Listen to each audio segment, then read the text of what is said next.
Hello everyone, welcome back to my channel butter. আজকে আমি আপনাদের সাথে শেয়ার করব একদমই ঘরোয়া পদ্ধতিতে বানানো কলিজা ভুনা রেসিপি, যেটাতে থাকবে না কোনো বাদাম বাটা, টমেটো কিংবা টক দই। তাহলে শুরু করা যাক। প্রথমেই প্যান গরম করে তেল দিয়ে দিচ্ছি 5 টেবিল চামচ। এরপর একে একে সব গোটা গরম মশলাগুলো দিয়ে সামান্য নেড়ে নেব। এখানে 2-3 টুকরো দারচিনি, 6-7টা এলাচ, 5-6টা লবঙ্গ আর 2-3টা তেজপাতা ছিঁড়ে দিয়ে দিয়েছি। এবার পেঁয়াজ দিয়ে দিচ্ছি। এখানে 1 কাপ পেঁয়াজ আছে। পেঁয়াজ লাল করে ভেজে নিচ্ছি, তবে বেরেস্তার মতো করে ভাজবো না, হালকা লাল থাকবে।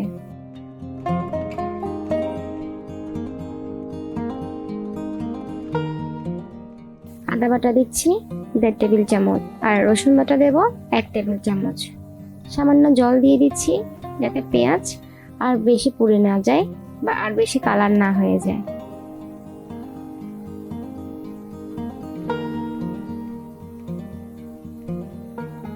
এরপর দিচ্ছি মরিচ 2.5 চা চামচ, লবণ দিচ্ছি 1.5 চা চামচ, হলুদ 1 চা চামচ, ধনিয়া 2 চা চামচ, জিরা দিচ্ছি 1 চা চামচ। সব মশলা কিন্তু দেওয়া শেষ। এবার কষানোর পালা। মশলাটা কষাতে আমার 4 থেকে 5 মিনিট সময় লেগেছে। চুলোর আঁচ মিডিয়ামে থাকবে।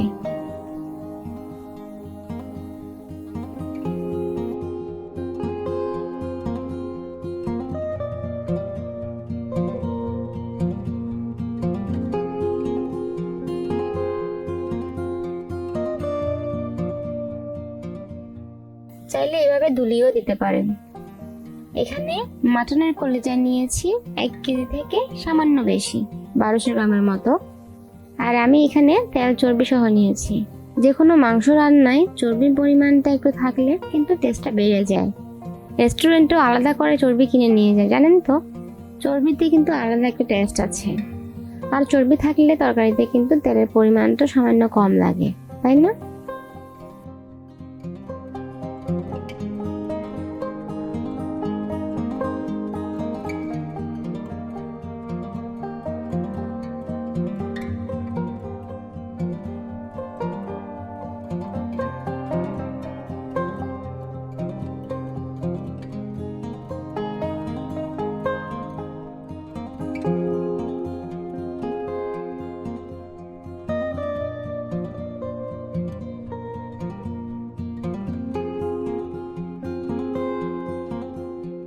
এই যে দেখুন, আমাদের এখন কষানো হয়ে গেছে, জলও বেরিয়ে গেছে।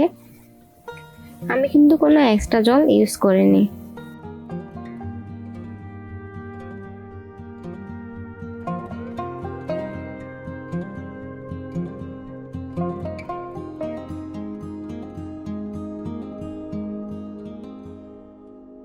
কাঁচা মরিচ দিয়ে দেবো 7-8টা। আমি এগুলোকে 2 টুকরো করে ভেঙে দিয়ে দিচ্ছি যাতে ফ্লেভারটা ভালোভাবে আসে। সামান্য চেখে দেখছিলাম লবণ ঠিক আছে কিনা।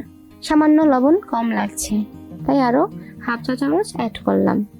আর দিয়েছি 1/2 চা চামচ গরম মশলা।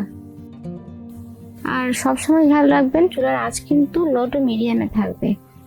কলিজা কালার কিন্তু একটু কালোই হয়।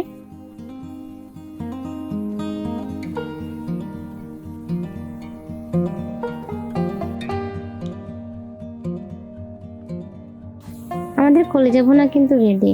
তবে এভাবে করলে কলিজা একটু শক্ত মনে হতে পারে। আর যদি একদম সফট চান তাহলে অবশ্যই টমেটো আর টক দইটা ইউজ করবেন। আমি একটু সিম্পল ভাবে দেখালাম, কারণ সবসময় তো সবকিছু ঘরে অ্যাভেলেবল থাকে না। তো যদি না থাকে তাহলে কিভাবে করবেন? থাকলে অবশ্যই ইউজ করবেন, আর না থাকলে এভাবেও করতে পারেন। টেস্ট কিন্তু খারাপ হবে না। আর এই রেসিপি রুটি, পরোটা, ভাত সবকিছুর সাথেই দারুণ লাগবে। করেই দেখুন, একদম সহজ, তাই না?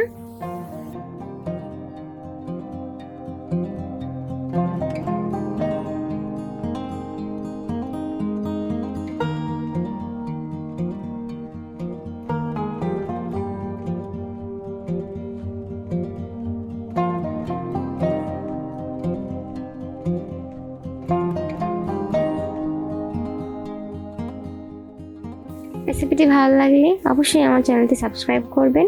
সবাই ভালো থাকবেন, সুস্থ থাকবেন বাটারের সাথে। Thank you, bye by.